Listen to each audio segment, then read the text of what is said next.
Boa tarde, senhoras e senhores. Está começando mais um programa TV Corrida e esse é um TV Corrida especial. Aliás, já falo isso durante todos os programas, mas sempre é verdade. Por que é um programa especial? É preciso explicar para você que talvez não saiba. É um programa muito especial porque ele foi feito com muito carinho, com muita atenção por uma equipe de centenas de profissionais preparados em todo o mundo. Nós temos representantes na Europa, nos Estados Unidos, na Ásia, na África, no continente russo, sim, é praticamente um continente, a Rússia, mesmo ele estando no momento de beligerância na Ucrânia, e também em toda a América do Sul. Todos os nossos correspondentes mandam material para nós e as centenas de funcionários do Grupo AltV fazem a triagem até que nada chegue a você, porque nada presta o suficiente. E porque também não temos o dinheiro para pagar direitos de imagem, então não vamos usar as imagens, por exemplo, da Fórmula 1, senão o Bernie Eccleston tira do ar. Por isso, é um programa especial, é um programa ao vivo, é um programa de automobilismo, é um programa de sedução, de amor, de carinho, de atenção. Mas mais do que isso, é um programa sério. E hoje temos como grande convidado o grande, o inesquecível, o japonês voador Alan Kodair. Mas calma, Alan Kodair está se preparando. Ele falou: Inácio, eu não vou entrar no programa agora no começo, porque eu tenho que me concentrar, porque tudo que eu faço muito bem feito e exige preparação mental. Então ele está se concentrando, o japonês voador, na verdade é nipo-libanês voador, uma vez que ele não só é filho de japonesa, a mãe dele é japonesa, como de libanês, no caso o pai. E vamos, assim que ele estiver concentrado, ele vai nos dar o seu sinal e sentará aqui ao nosso lado. Enquanto isso, vamos falar da Fórmula 1 e da Fórmula Indy. Fórmula Indy teve nesse último fim de semana, e da Stock Car também, claro. A Fórmula Indy teve nesse último fim de semana o Grande Prêmio de Long Beach, na Califórnia, uma das corridas mais aguardadas do calendário da categoria, por ser uma corrida muito gostosa, muito agradável para quem está lá, para o público, porque não é só a corrida é a cereja do bolo de toda uma semana automotiva, com carros antigos, com encontro com pilotos, com várias atividades, num clima muito gostoso e muito agradável. Mas nem tudo foi tão bem nesta corrida. Infelizmente, tivemos o Tony Kanaan sendo apanhado por uma batida que ele não teve culpa nenhuma, uma batida bastante evitável, mas, como eu disse, não era a culpa dele. E com isso não pontuou. Além disso, também tivemos Hélio Castro Neves sendo apanhado na mesmíssima colisão, uma pena, porque tirou também dele possibilidades de pontos mais graúdos. E paralelamente a isso, tivemos toda a questão dos acidentes em bandeira amarela, que demoraram bastante, inclusive fazendo crer que poderíamos ter uma tentativa de última hora para um vencedor, mas que no final das contas acabou não se confirmando. Eu estou tentando aqui, infelizmente a página se perdeu, aqui está, o resultado da prova. Quem ganhou a prova foi Mike Conway, e o Mike Conway, que é inglês, era o grande rival do Bruno Senna na Fórmula 3 inglesa, há alguns anos atrás, teve uma vitória bastante bacana, com autoridade, ele venceu. Foi seguido pelo Will Power, da equipe Penske, Carlos Muñoz e Juan Pablo Montoya no seu melhor resultado até agora, até porque só tiveram 2 corridas, então não é fácil, não é difícil dizer o seu melhor resultado até agora, né? Enfim, ele chegou em 4º lugar, seguido por Simon Pagenaud, em 5º, Mikhail Aleshin, o russo Mikhail Aleshin, depois Oriol Servia, Marco Andretti, Sebastián Saavedra, Carlos Huertas, outro colombiano, são 3 colombianos esse ano na Fórmula Indy. Aí finalmente Hélio Castro Neves, Scott Dixon, quem mais? Scott Dixon, Graham Rahal, Sebastian Bourdais, o francês, que na verdade se acidentou, né?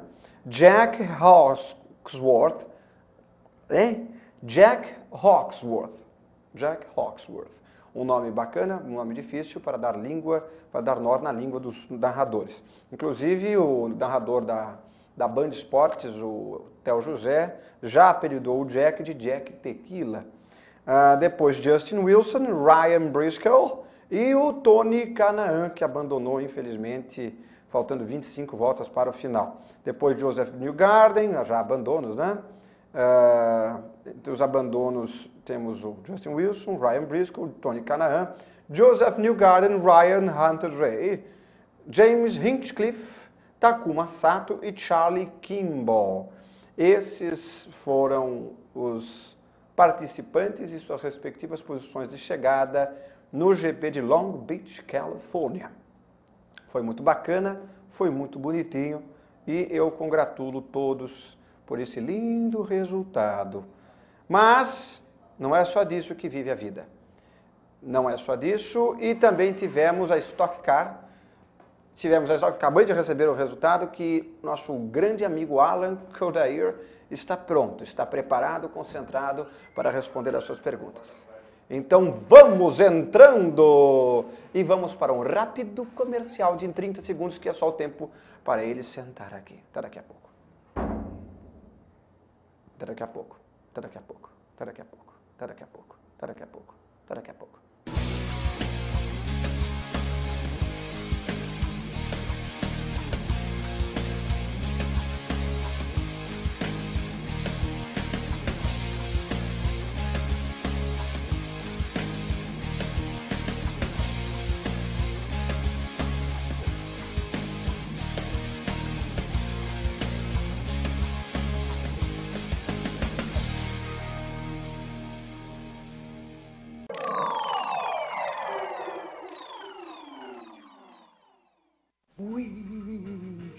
Venha assistir o I, venha assistir o I, eu vou hipnotizar você.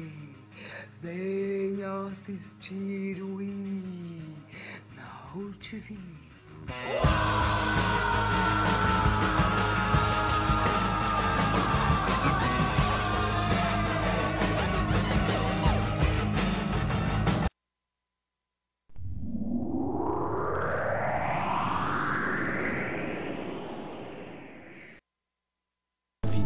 Os desafios estão em todos os lugares, mas eu enfrento, de cabeça erguida. É no campo que eu mostro o meu melhor, com garra, determinação e trabalho. Adversário, marcação cerrada, driblo todos eles. Nada vai conseguir me parar. E sabe por quê? Porque eu acredito no meu talento. E sempre que entro em campo, jogo pra ganhar. A partida vai começar. Vamos pra cima.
Muito bem, meus amigos, promessa dada é uma promessa que eu cumpro.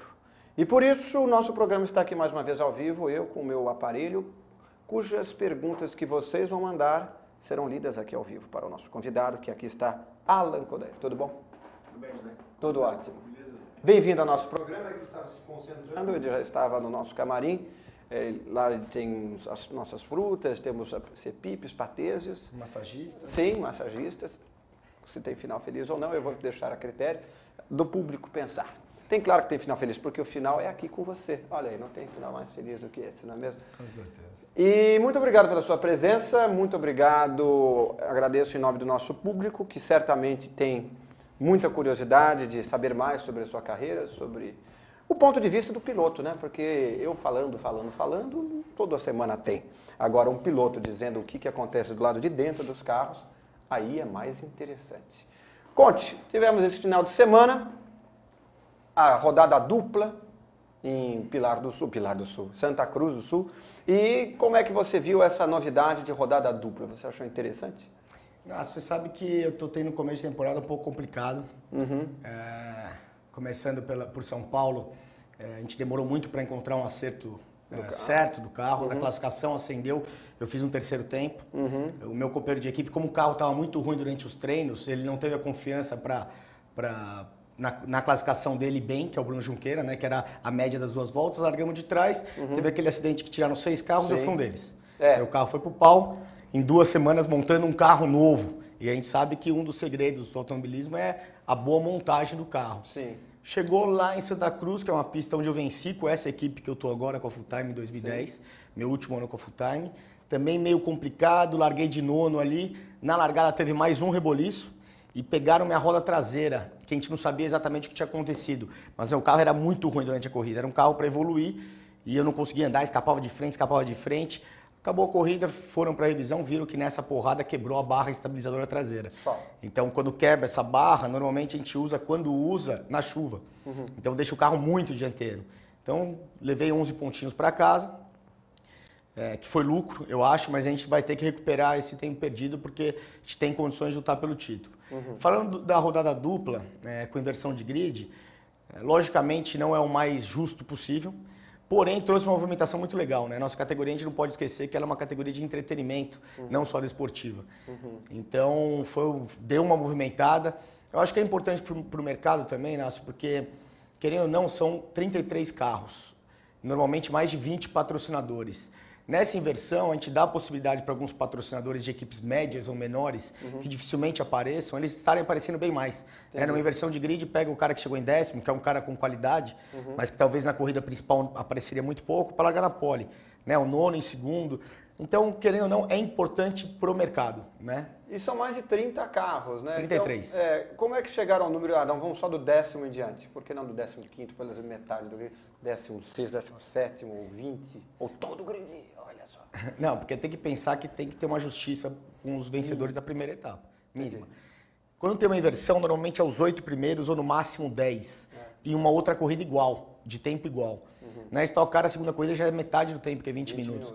Quer dizer, já é uma dificuldade a mais. Estava na dúvida entre 8 e 10. 10 eu achei um número bom porque a nossa categoria tem 33 carros. Então eu acho que um número bem estimado, mas vai ter muita confusão ainda, né? Porque como você viu, alguns optaram por fazer só a primeira corrida e acabar o combustível na segunda. Eu acho que cada corrida vai ser uma estratégia. Mas é interessante, eu acho que para o público, os patrocinadores, para o evento, deu uma movimentada a mais na corrida. E para os pilotos, você acha que também, por exemplo, essa questão de inversão zera muito, ou um carro que, por exemplo, não estava bom o suficiente para chegar em primeiro na primeira bateria, mesmo que você largue na pole, por exemplo, que aconteceu com você, né? Isso. Você chegou na pole, mas o seu carro estava comprometido. Eu sabia que não ia para nenhum lugar ali. Tanto na entrevista, quando inverteu, eu falei, é uma pena, que é uma posição privilegiada, porém não está dando. Eu não estava conseguindo segurar, meu carro está cada vez pior, e vai desgastando o pneu, vai ficando pior ainda.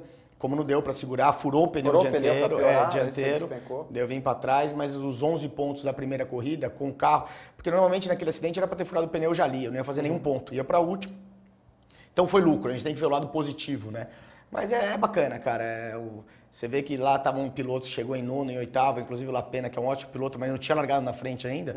Ele se apavorou, largou muito antes do tempo, né? Eu falei, onde esse cara tá indo? Tava indo lá na frente, A gente tem uma velocidade que tem que ficar no máximo a 70 km por hora. Eu tava lá 65, 70, até chegar no semáforo, que é mais ou menos onde a linha, que é longe. Ele começou a acelerar 70, 80, 90, eu falei, onde ele vai? Quando foi, foi.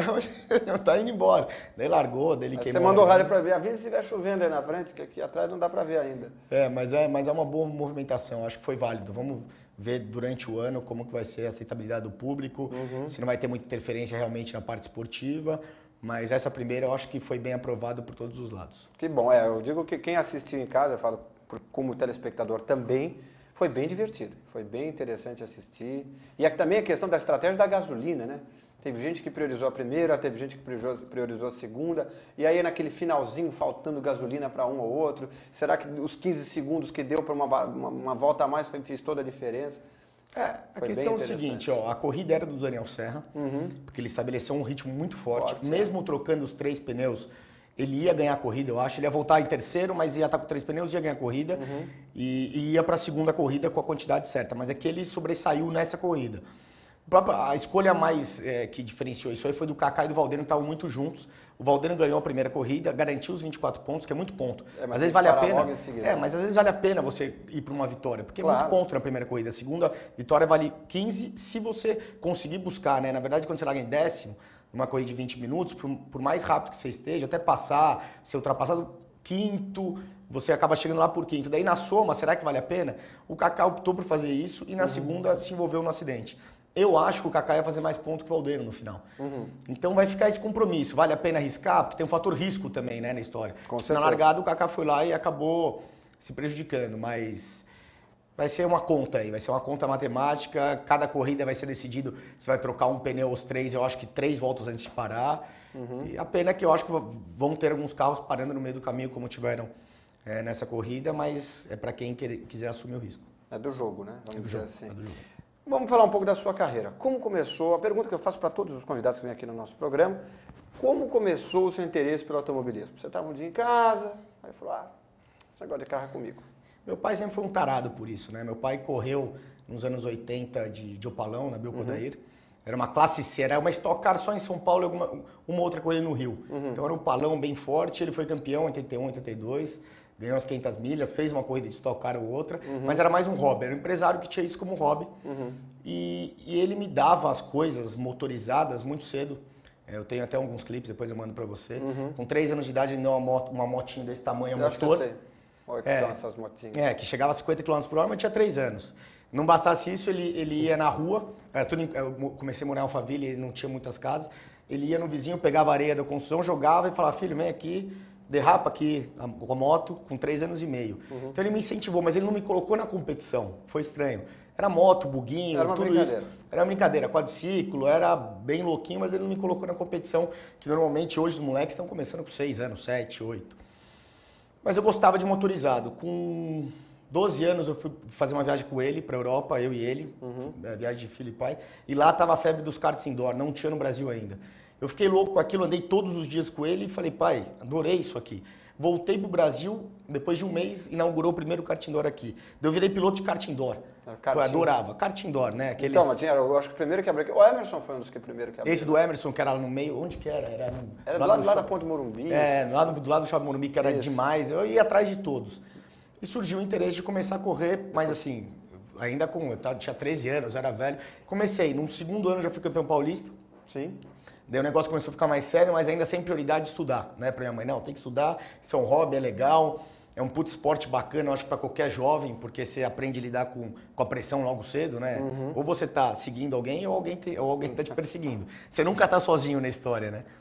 E daí o negócio foi caminhando, parei em 2001. Acabou o kart, tinha sido vice-campeão brasileiro, o salto era grande, eu tava fazendo faculdade, parei. Você se formou em administração na FAAP, né? Me formei, mas antes disso eu estava estudando, parei, vi que não tinha mais como continuar e nesse ano que eu parei, eu acho que foi o início da minha carreira, né? Falei, eu gosto disso, eu tenho que tentar. Se eu não conseguir, ótimo, mas eu tenho que tentar. Eu fiquei 2001 inteiro tentando voltar a correr. E estava chegando a Fórmula Renault em 2002 no Brasil. Sim, então, resumindo, consegui junto com os relacionamentos, do meu pai, um grande amigo do meu pai, que é o estaleiro, a Ferretti, me ajudou no primeiro ano. Eu entrei, fui terceiro no primeiro ano, fui campeão no segundo ano, daí começou. Daí foi, eu não parei nunca mais. Virei profissional, assim, do esporte quando eu voltei pro Brasil. Fui campeão de Renault, fui pra Fórmula 3000. Quando eu voltei pro Brasil, eu montei meu esquema Stock Car, né? Que era uma empresa de marketing esportivo, cuidando da minha carreira, com meus patrocínios e fazendo toda essa triangulação bem feita. Desde 2005 para cá foram vários quase, né? Todo ano desempregado. De 3, 4 anos para cá tá um pouco mais previsível o negócio, né? Que a Stock Car cresceu muito. Eu comecei a disputar alguns títulos, daí a coisa se torna um pouco menos impossível. E a Stock Car hoje tá o que tá, né? Hoje você vê 33 pilotos, muitas empresas grandes, é uma categoria boa para se trabalhar, né? Em todos os aspectos. Você vive de automobilismo. Eu vivo já desde 2005 que eu voltei pro Brasil. Você pode dizer que eu não. Que eu vivo do automobilismo. É interessante, você leu o livro do Ingo? Não sei se eu li já grande parte, eu demoro para ler. Eu vou lendo, paro um pouco. Não, eu vou lendo, mas daí vai chegando no fim e falei, tá acabando, deixa eu ir mais devagar. Mas é interessante, exatamente, é a luta para conseguir viver de automobilismo, né? É bem interessante. E ele é o Ingo Hoffmann, que chegou lá, então as dificuldades... Graças a ele, inclusive, eu acho que ele é o principal entre outros, mas ele que levantou lá no início do livro, você vê que ele levantou a bandeira, ele foi atrás, ele negociou com o Chevrolet. Quer dizer, se não fosse esses caras segurarem... Hoje é mais, vamos dizer assim, é muito mais fácil viver do automobilismo. Esses caras, Ingo Hoffmann, Carlos Alves, Paulo Gomes, Jardim, tem vários aí que ainda estão envolvidos no meio, Chico Serra. Esses caras foram os grandes mágicos. Hoje é muito difícil. Hoje você tem que se redobrar, porque os orçamentos são muito altos. E a concorrência é muito alta, Porque agora tem muito piloto muito gabaritado querendo correr na Stock. Exatamente. Também, né? Grandes marcas, mas isso aí eu acho que evolui. Você tem que conseguir se destacar nesse mercado. Se você se destacar, mas hoje, cada vez mais, as grandes empresas não querem do piloto também, vai lá e ganha corrida. Né? Tem muito mais coisa envolvida. Inclusive, eu tenho um escritório de marketing esportivo que é a Speed Sports, que trabalha comigo. O nosso lema é o seguinte, quando dá largada, o investimento está pago. O que vier da corrida para frente é lucro. Né? Então, tem que fazer a parte de marketing de relacionamento com clientes, fazer meta de vendas, fazer uma integração com palestra nas empresas, tem que trabalhar isso fora a pista, que isso que dá o retorno efetivo para os caras. Largou, lucro, ganhou corrida, chegou em terceiro, e a gente vem conseguindo fazer isso comprovadamente pelos retornos de mídia há já alguns anos. Aí facilita um pouco essa continuidade sem sofrer tanto. Né? Eu, de 2005 a 2009, todos os anos, janeiro, eu estava desempregado. Desempregado para assinar contrato, que vocês sabem os valores são altos, eu tinha metade do dinheiro, ia me virando, no final dava certo. No final dava certo, mas, putz, mais de 100 perrengue. Entendi. Pergunta do Juancito. Aliás, antes queria mandar um abraço para o grande Pedro Rodrigo, da Rádio High Speed Brasil, que está transmitindo o nosso programa ao vivo também pela sua rádio. E o Pedro Rodrigo é um querido que já esteve aqui algumas vezes e pode voltar outras tantas. Pedro, muito obrigado. E fica a recomendação para a Rádio High Speed Brasil. Pergunta do Juancito. O que você acha do novo formato da Stock Car? Vocês não acham que a Stock merecia ter transmissão em TV aberta em todas as provas? E eu até acrescento, uma corrida mais longa não seria interessante? Mesmo que não fosse na TV aberta, continuar na Sport TV, mas uma corrida mais longa. Sabe que vários formatos são estudados durante vários anos, né? Você pegar todas as categorias do mundo inteiro, não é uma realidade, as grandes categorias, ser transmitida ao vivo por TV aberta. O Cole, até na época, quando ele conseguiu as 12 etapas pela Globo, ele falou que aquilo lá pode ter sido um tiro no pé, porque foi uma empolgação da Globo que sabia que não era muito sustentável, né? Nenhuma categoria DTM, né? A NASCAR, automobilismo em geral, não são todas transmitidas, porque é um nicho específico. Eu acho que em termos de mídia, a gente está muito bem, muito melhor do que todos os anos, sem contar aquele ano que teve as 12 que foi uma exceção. Ao vivo. Quando anunciou a Copa do Mundo no Brasil, foi um pesadelo para todos os pilotos, todos os envolvidos. 5, 6 anos atrás, a gente falou, nossa, 2014 era o apocalipse pra gente. 2014, Copa do Mundo, futebol, a gente vinha se preparando. Foi bom que a gente veio se fortalecendo esses anos. A gente vive hoje o melhor ano da Stock Car em 2014. Patrocinadores como o meu, que é a Volini, saindo do futebol, do Botafogo ano passado, para entrar na Stock Car esse ano, ano de Copa do Mundo. Então mostra que o automobilismo está muito forte, né? Tem grandes marcas, se você for analisar todas as marcas que estão lá, continua forte, logicamente, como todo mercado, tem as equipes que estão em dificuldades, mas tem grandes equipes que estão muito bem, com contratos de 2, 3 anos, contrato com grandes empresas. E falando da durabilidade da corrida, normalmente as corridas são de 40, 50 minutos. Tem um outro estudo aí que falam que é quando prende mais atenção. É uma coisa dinâmica, que tem uma historinha, não é aquela que fica 2 horas, o cara vai almoçar, volta, vê. E é uma corrida de 40 minutos, é uma corrida dinâmica, que do começo ao fim tem coisas, disputas. Sendo que agora, além de ter essa de 40 minutos, tem 25 minutos de intervalo e mais uma corrida de 20 minutos. Quer dizer, é um evento de 1h, se você for ver 1h10, porque a transmissão ela é inteira, né? Ela não tem corte. Íntegra. É bom que... Na Sport TV, É bom que E mostra... ainda tem a transmissão da classificação, né? Tem a transmissão da classificação. Então, em termos de mídia, a própria Vicar, que é a detentora dos direitos de Stock Car, ela fez o levantamento, está muito forte o Stock Car, não só por causa da transmissão, mas a classificação, todos os jornais locais, todos os programas de televisão que antigamente não falava da Stock Car, fala hoje. Então, a categoria vive um momento muito bom. Lembrando que nós sempre falamos de Stock Car aqui. Então, estamos entre os pioneiros. Olha só que maravilha.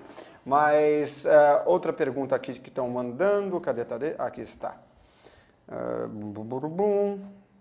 Pergunte ao Kodair o que ele pensa sobre o atual momento do automobilismo nacional, a chamada base, automobilismo de base. Você acha que estamos numa situação muito precária? Você vê avanços para a molecada que sai do kart e procura, por exemplo, Fórmula, agora com a Fórmula 3 correndo junto com a Stock, por exemplo? Como é que você vê o cenário? Isso aí é um assunto para talvez a gente ficar 2 horas falando só disso. Mas sendo muito breve, realmente é uma pena o que acontece no Brasil. A gente vê uma falta de renovação lá fora, falta de apoio nas categorias de base de Fórmula. O Brasil, como vários outros países, está migrando muito para a categoria de turismo. O que eu falo que é categoria de turismo? Esses carros mais fechados, grandes, porque tem mais apelo para as marcas. E o Brasil faltou muito apoio de base mesmo, né? Falar quem é o culpado agora vai demorar muito para a gente explicar em detalhes. Mas faltou. Eu vejo renascer uma Fórmula 3 que sempre foi muito forte esse ano, junto com a Vicar. Fico feliz por isso, porque tem que desenvolver novos pilotos. Nem que esse piloto da Fórmula 3 vier para Stock Car, mas ele tem uma categoria de base forte em Fórmula. E se der para ir para fora, como o Piquet está chegando agora, a categoria ainda não está muito forte, mas a gente vê que esse Pedro Piquet, o moleque é bom. E é um moleque que eu acho que o pai vai trabalhar bastante para chegar na Fórmula 1. Como trabalhou com o Nelson, né? Como trabalhou bastante e com esse moleque está sendo intenso. Ele está fazendo esse ano aqui, acredito que ano que vem ele já deve ir para a Europa. E está ajudando a renascer um pouco. Estavam quase todas mortas e a Fórmula 3 deu uma renascida.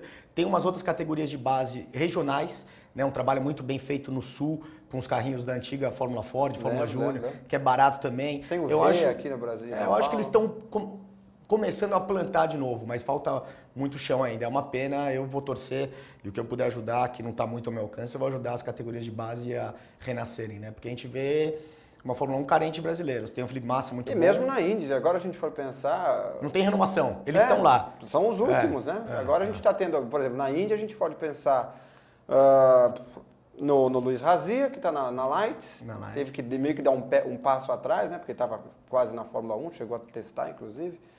E o Pipo Derani também, agora na Mazda Pro Series. Sim, que está ali também. Também está lá. E na Fórmula 1 a gente tem o Nasser, que está numa situação de patrocínio interessante, mas ano que vem a gente não sabe para onde vai exatamente, porque se a gente for pensar, o Bottas está indo bem e é uma pessoa querida dentro da própria equipe. Exatamente. E o Massa tem contrato também de mais de 1 ano, então teria que ir para uma outra equipe. Então ele é o próximo da lista.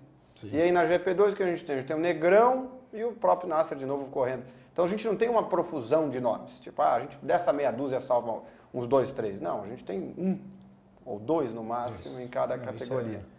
Isso é preocupante. Pois é, e o Elinho, o Tony são fantásticos pilotos, mas estão chegando perto dos 40 também. Já estão quase no final de carreira. Eu acho que eles aguentam bem ainda, até porque são uma personalidade. Mas falta renovação, esquece quem tá já, né? Isso. Pensando nas bases, que normalmente a gente tinha 2 aqui, 3 ali, sempre brigando. Sempre gente podendo entrar a qualquer momento. Vamos colocar algumas imagens que a gente separou aqui da sua carreira. Tá no ponto? Então vamos colocar a primeira imagem. Aí você de kart, olha que bonitinho, olha só. Esse foi o começo da sua carreira? Isso já não foi. Isso aí já foi quando eu mantinha ainda as atividades de piloto de kart junto com o carro. Aí era 2002, quando eu voltei para a Fórmula Renault. Eu vejo pelo macacão. Próxima imagem é de você já na Fórmula Renault, eu acho. Aí está isso lá fora já, né? Não, aqui, Fórmula Renault, eu não corri lá fora, só de 3 mil. Ah, não? Aqui, não, aqui é 2002. Carenagem diferente. É, o primeiro ano da Fórmula Renault no Brasil. Ah, é a CBA, tá escrito bem grande ali, se o Cegueta aqui conseguir ver. Exatamente. Foi um ano que eu cheguei empatado na última corrida, eu de Graça, para disputar o título, e nós dois tivemos um problema, meu pneu furou, o dele quebrou, e quem estava correndo por trás, com chance quase mínima de ser campeão, com o Gimenez, ele foi o campeão.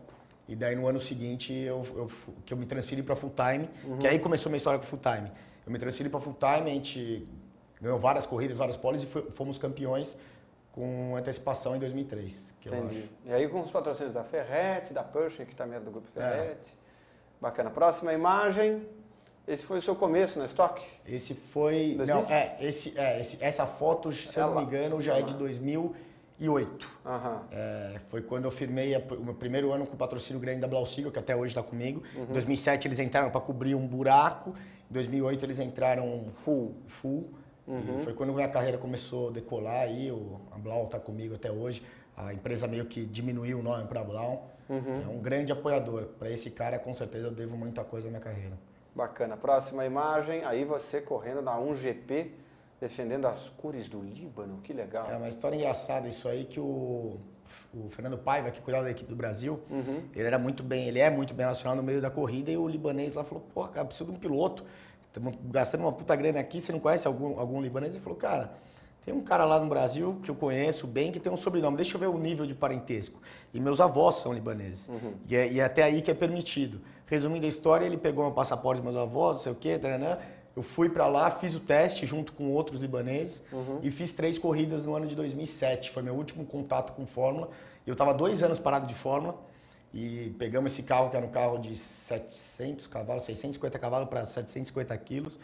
E eu cheguei a andar bem, até quase renovamos para o ano seguinte, mas o Líbano no ano seguinte eles tiraram um pouco o pé, mas campeonato muito bacana. A ideia desse campeonato era ser um concorrente à Fórmula 1. A Fórmula 1 não é uma disputa de marcas e fábricas. Eles falaram assim, pô, vamos envolver uma paixão maior do que isso, que é país. Existia um carro por país. Inclusive, esse ano quem foi campeão foi o Nico Hülkenberg, que está correndo pela Alemanha. Então o nível era muito bom. Vários pilotos esses Fórmula 1, como Verstappen. Era um campeonato bacana. Foi uma experiência bem bacana. E o carro esse era bacana de dirigir? Era forte, um carro bem forte. Bastante interessante. Downforce. Exatamente. Tem umas asas grandes, pelo menos as aletas laterais. Isso daí é no turismo. GT. GT, isso é o ano passado, quando a gente foi campeão. Tivemos 2 vice-campeões, eu com o Marcelo Huck, que é o dono da Blau. Sei. Estamos com ele desde 2008 juntos também. Ele veio evoluindo bastante como Gentleman Drive. E o ano passado foi um campeonato que não teve um grid muito grande, mas foi um ano muito bom pra gente. Foi um ano que menos quebramos carro, onde ele menos errou, onde ele foi mais rápido. Então, eu fiquei curioso para ver se tivesse o grid cheio. Eu acho que a gente poderia estar também disputando o título ou sendo campeão. Mas foi um ano que deu tudo certo, a gente foi campeão sul-americano, que teve uma corrida na Argentina também. Aproveitando essa imagem, você sabe me dizer o que aconteceu com a GT? Eu sei. Começou o ano retrasado, quando teve uma briga de sócios, que eram 2 sócios. Já enfraqueceu a categoria.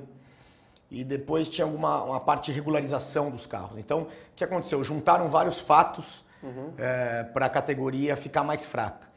E daí fechou a transmissão da GT com a Fórmula Truck. Da Truck, E daí falam que o interesse de patrocinador da Truck já tinha tido um acordo, um rolo grande aí eu lembro, com a GT. O patrocinador da Truck teria... um ex-sócio da Truck era patrocinador da GT e teve briga, ele não quis se envolver e deu carteirada.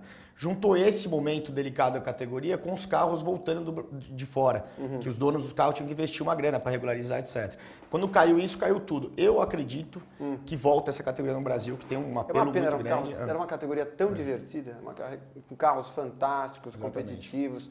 Era um espetáculo. Era um espetáculo. Eu acho que volta o ano que vem. Chegou a ser, inclusive, também correr junto com a Índia aqui, né? Corremos na IMB junto com a Índia. Aí, se eu não me engano, é a pista de São Paulo, circuito de rua, a zebra feito lá, é muito bacana. É muito bacana, teve um grid muito cheio já, com 7 pilotos a Stock Car, vários pilotos empresários. Eu estou torcendo para voltar, que eu tenho um carinho especial por essa categoria. Ah, com certeza, eu também, eu lembro que tinha carros fantásticos de se acompanhar. E aí você correndo de turismo mais com... Brasileiro de marcas. Isso, o brasileiro de marcas, mas aí é qual é o nome? Nossa, o nome do carro? Caceta. Cruze. Cruze.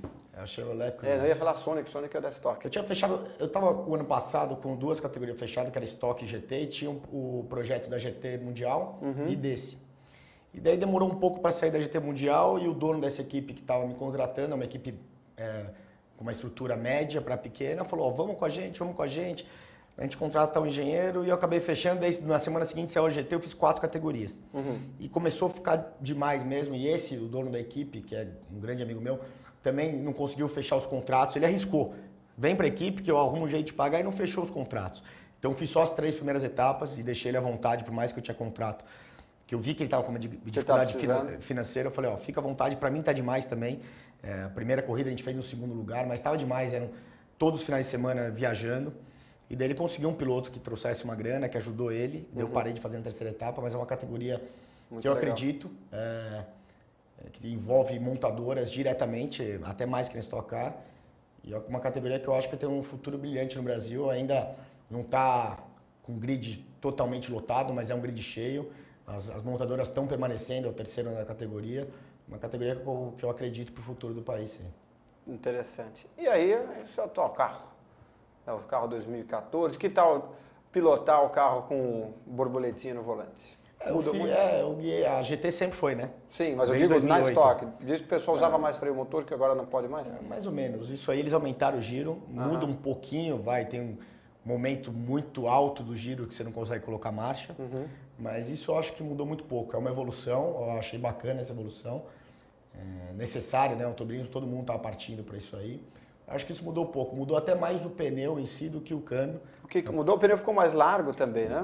Mais largo e mais alto. Então, o pneu que dificilmente fura. Eu furei porque com esse problema que eu tava da barra, travou muito meu pneu dianteiro. Travava, porque o carro estava muito instável. Furou por causa disso, não por causa de desgaste. Igual ano passado, furaram vários.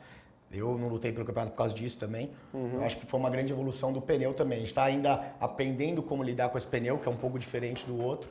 Mas foi uma evolução positiva para a categoria também. Vamos ter mais uma imagem do seu carro? Exato. Agora a gente tem que colocar a imagem do seu patrocinador, poxa. Exatamente. E como é que você conseguiu o patrocínio da Avoline? Você falou um dia, Blimblom, escuta pessoal, vocês não querem correr comigo na Stock? A história da Avoline é interessante porque, não sei se você lembra do carro preto grande do Chico Serra, sim, que era Texaco Avoline, Texaco Avoline. 2001.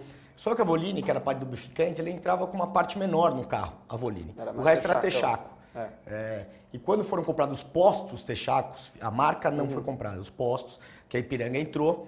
Nessa transição, até para a Avoline tomar uma iniciativa, talvez, de entrar no carro inteiro, ficaram fora, ficaram 5 anos fora, de uma categoria que tem o DNA da marca. Né? Não tem como a Avoline não estar no automobilismo brasileiro. E eles vinham mostrando essa vontade de voltar numa categoria top, numa equipe competitiva, com um piloto que representasse bem a marca deles, já desde o ano passado. Mas interessante que o contato não foi meu. A Full Time foi minha equipe em 2009 e 2010, onde em 2010 a gente quase foi campeão na categoria. Eu estava em primeiro na corrida que eu precisava ganhar, e daí um erro de um piloto acabou me tirando da corrida, me levando junto, e eu ia ser campeão naquele ano. Saí 3 anos para o Mauro Vogel, e o chefe da equipe tinha um relacionamento com o pessoal da Avoline, por causa do Brasileiro de Marcas, e ele que foi me buscar de volta. Então, eu consegui manter meus patrocinadores, que eu estava ano passado, e entrar a Avoline como principal patrocinador através da equipe. E já no início do ano foi muito bacana, a empresa é muito bacana, rolou uma integração com a empresa, uma mini palestra para a empresa primeiro, para apresentar o projeto para toda a empresa, a Chevron, que é a dona da Avoline, e depois para o pessoal de vendas, para a equipe de venda. É uma empresa que está com fome. O ano que vem é o centenário deles no Brasil, então eles estão querendo fazer o negócio acontecer. E é uma responsabilidade a mais, mas é bacana também, né? Porque a gente sente esse peso e a gente tem que tentar, de um jeito ou outro, transformar isso em energia para a gente ganhar as corridas, para ganhar o campeonato. Mas eu estou tendo o suporte deles espetacular. E temos... Aquela era a última imagem ou tinha mais uma? Tem mais uma? Acabou? Então tá, acabou. Não, porque não olhar essas imagens. Eu queria fazer uma pergunta também interessante. Bom, se a pergunta é interessante, ele que vai julgar, não sou eu.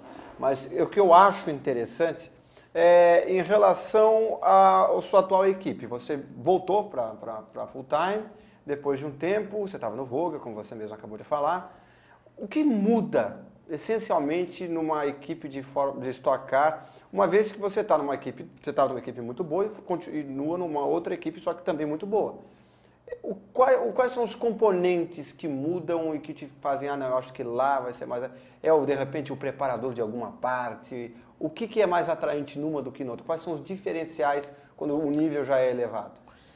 Basicamente, uma equipe, como qualquer empresa, é feita de várias gestões. Né? Desde o profissional, do dono da equipe, os mecânicos. É uma empresa. Então, para ser mais fácil para comparar com o pessoal que está ouvindo, que trabalha, é você sair de uma grande empresa e ir para uma outra empresa. Com certeza você tem algumas expectativas, algumas dificuldades, outras melhorias. E a Full Time, a história legal da Full Time é que eu, em 2003, quando eu tive o primeiro contato com ele, a gente foi campeão.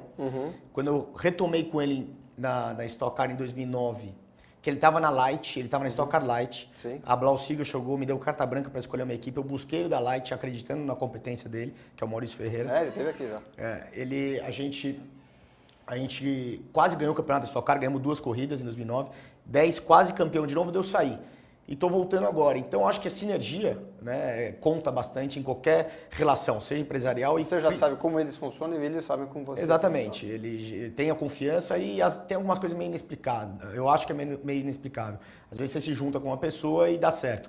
Tanto que no Mauro Vogo, que é uma ótima equipe, eu ganhei corridas, fiz várias poles, mas os resultados não foram tão efetivos como foi com a Full Time. E ele, com bons pilotos também, com o Marcos Gomes, Rubinho Barrichello, também, Valdeno Brito, não conseguiu ter os mesmos resultados do que juntos. Então a gente viu que era um momento, talvez a gente estar se juntando novamente.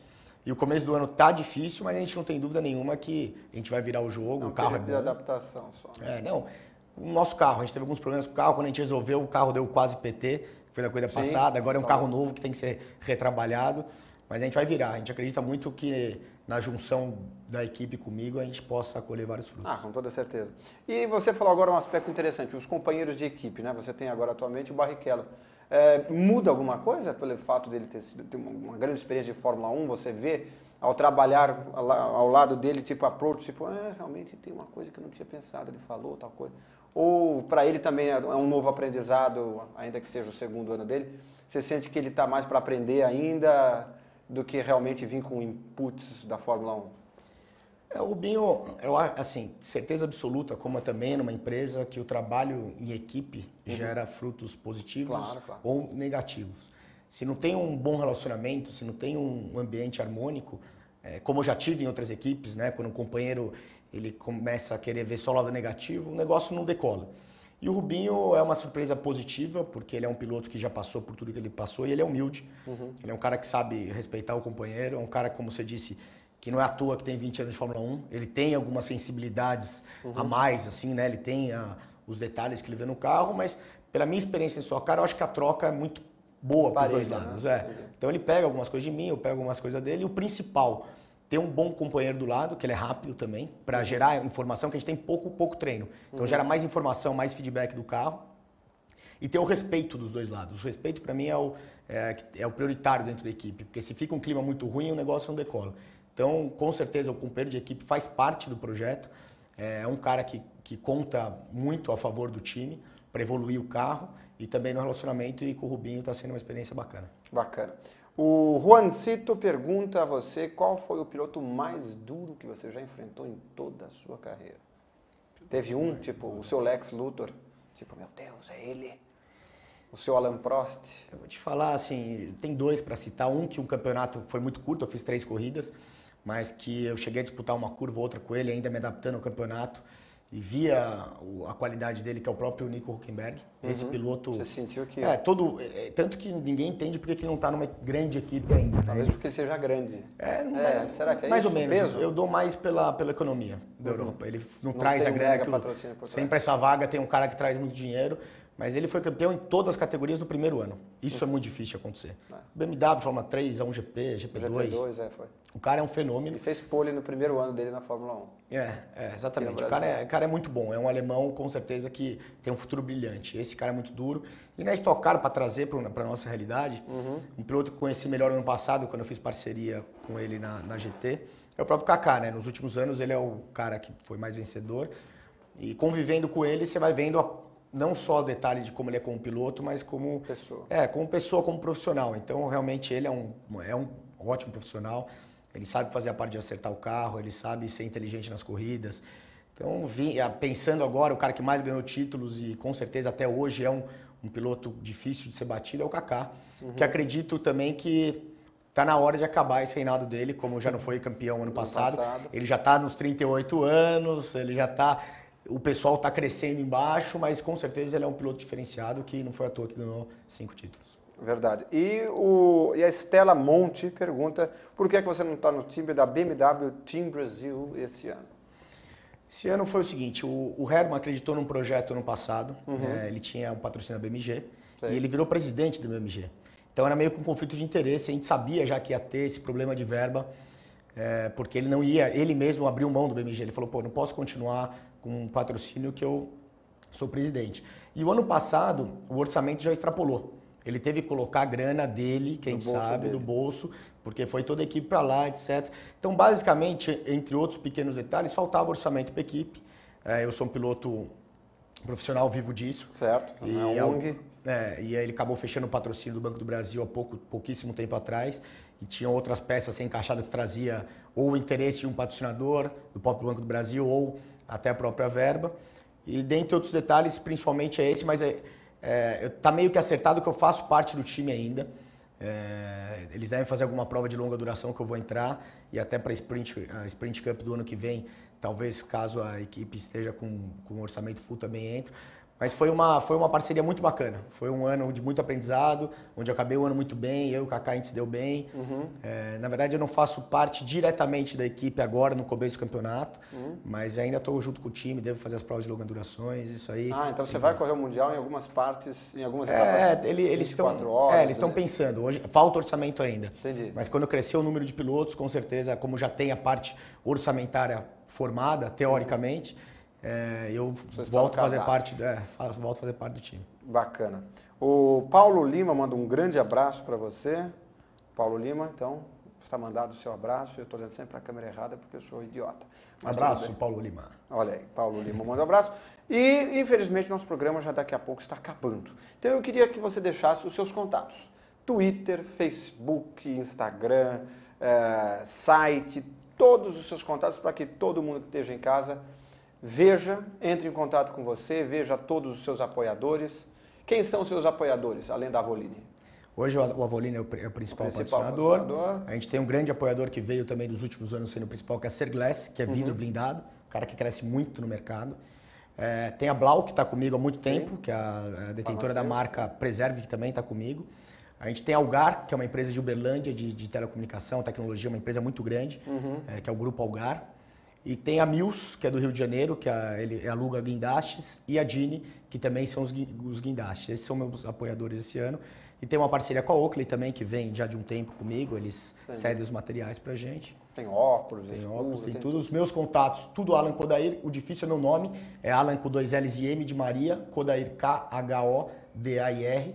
Então, alankodair.com.br o site, Twitter, @AlanKodair, Instagram, Alan Kodair, Facebook, Alan Kodair. Alan Kodair, é só saber escrever que vai achando você acha todos. Acha todos. E através do meu site tem o contato da empresa que trabalha comigo, de agência, para eventos. Hoje eu também estou fazendo a parte de palestras, que é uma coisa muito bacana.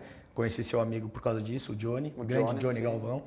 Isso é uma atividade muito bacana, que existe muita semelhança, muita aderência entre o mercado esportivo e de automobilismo com o mercado corporativo. É o trabalho em equipe, a competitividade, a perseverança para buscar os mínimos detalhes para as vendas.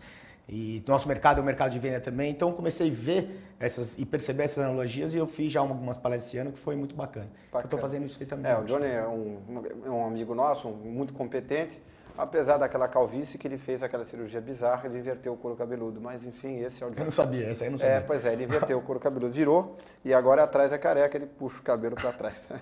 Esse é o Johnny. O que a gente vai fazer, né? Mas... Última perguntinha aqui que fizeram que eu acabei esquecendo, mas vamos lá. Fórmula 1, o que você está achando do campeonato 2014? Eu estava um pouco, confesso para você... Tem que ser rapidíssimo, que já veio aqui o pessoal ceifar o nosso tempo. Eu estava um pouco desiludido com o campeonato da Fórmula 1, porque era uma diferença muito grande dos carros.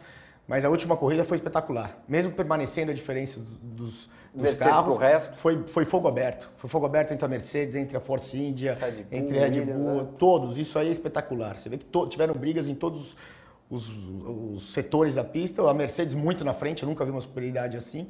mas a categoria mostra que está amadurecendo, os motores trouxeram uma competitividade maior entre as equipes médias, e fora Mercedes, equipes médias e grandes. E eu acho que o campeonato promete, principalmente porque as marcas começaram a perceber, as fábricas e equipes, que começar a tentar vetar a disputa entre a equipe, a perda é maior de retorno do patrocínio. Então parece que todas abriram agora, os pilotos estão se batendo, se matando. Tá sendo bem interessante. Tá essa briga, eu acho que isso, o automobilismo é isso, né? É isso que o público liga a TV para ver e essa foi a melhor novidade que eu vi desse Stock Car nessa última corrida. Maravilha. Lembrando que a Fórmula 1 esse fim de semana corre às 4 horas da manhã de domingo na China. A classificação é às 3 da manhã do sábado, transmissão dos treinos livres na Sport TV e a classificação e a corrida ao vivo na Rede Globo. E a gente se vê quarta-feira que vem aqui, mais uma vez, no nosso TV Corrida, sempre às 3 da tarde, quarta-feira. E nesse meio tempo a gente se fala no Twitter, o @InácioF1, no nossa página do Facebook, que você também acha. E claro, a madrecélula de tudo isso, que é o site joseinácio.com, onde esse programa estará postado na íntegra amanhã. Boa Páscoa, bom fim de semana e muito obrigado pela sua presença mais uma vez. Obrigado, Zé Inácio. Boa Páscoa para todo mundo aí. Abração, galera. Tchau, tchau.